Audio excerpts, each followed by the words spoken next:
Assalamualaikum warahmatullahi wabarakatuh. Jumpa lagi di channel Lereng Lawu Utara.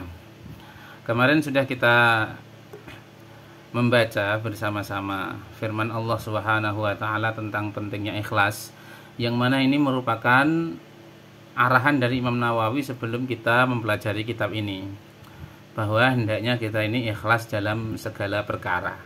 Karena zahirnya ibadah itu tidak sampai kepada Allah, yang menyebabkan sampai itu adalah niatnya. Ini bukan berarti amalan dohir nggak penting, yang penting niatnya saja, bukan. Maksudnya amalan yang dohir itu tanpa disertai niat maka tidak akan diterima oleh Allah Subhanahu wa taala.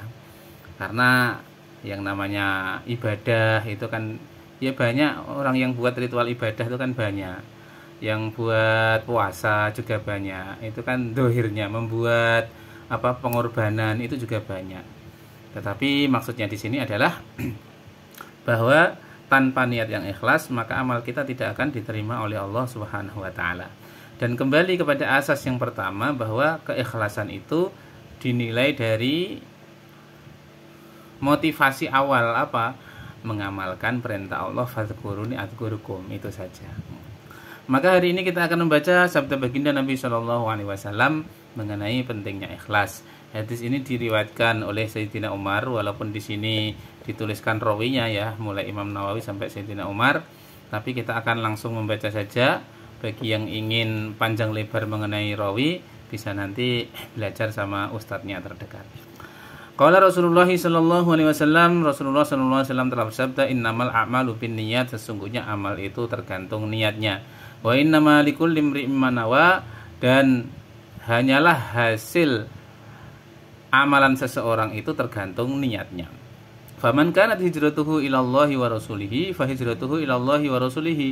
Barang siapa yang amal hijrah niatnya karena Allah dan Rasulnya, maka pahala hijrah itu juga menjadi tanggungan Allah dan Rasulnya, begitu. Wa man kanat hijratuhu ila dunyan yusibuha, tapi kalau niat hijrahnya itu untuk mendapatkan dunia, awi mura'atin yang kihuha, atau untuk menikahi seorang wanita, fa hijratuhu ila ma hajara ilaihi, ya pahala hijrahnya itu ya untuk dunia dan wanita itu, bukan menjadi tanggungan Allah Subhanahu wa taala, gitu. Hadza hadisun shahihun muttafaq ala sihhatihi, ini ringkasnya hadis itu sudah sahih. Yang ringkasnya itu adalah bagaimana supaya kita ini memurnikan niat kita. Ini keterangannya cuma ya keterangan untuk orang ngaji saja mengenai hadis ini ya. Kita akan membahas isinya saja. Maksudnya adalah Imam Nawawi mengutip hadis ini supaya kita ini memandang perintah Allah. Misalkan kita belajar doa-doa. Kenapa toh kamu belajar doa-doa itu? Ya karena pengen menjalankan perintah Allah biar bisa ingat Allah itu loh.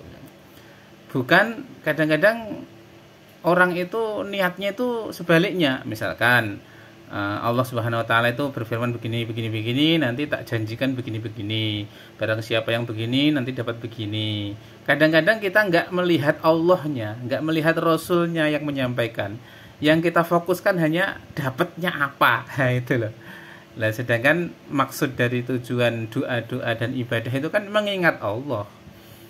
Nah, maka ya ini, kalau orang itu memang belajar doa-doa ini biar bisa ingat Allah, ya nanti akan jadi tanggungan Allah pahalanya. Tapi kalau orang belajar doa-doa itu ya niatnya biar nanti dapat itunya, ya nanti malah Allahnya nggak diperhatikan, berarti tidak menjadikan kita mendapatkan asas atau tujuan awal kita ngaji kitab ini, gitu loh.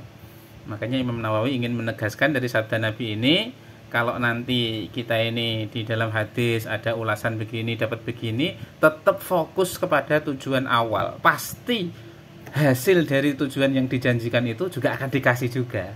Tapi sebaliknya, kalau kamu fokusnya kepada hasil tapi lupa kepada Allah yang harus kamu ingat, ya kalau nggak dapat ya jangan disalahkan. Orang kamu dikasih uang sama orang, fokusnya bukan orangnya, uangnya tok ya, yang ngasih ya nggak terima juga, orang regani. Ya begitulah kurang lebihnya. Kalau mau yang lebih panjang nanti bisa WhatsApp, nanti kita adakan live yang ngaji lebih panjang. Assalamualaikum warahmatullahi wabarakatuh.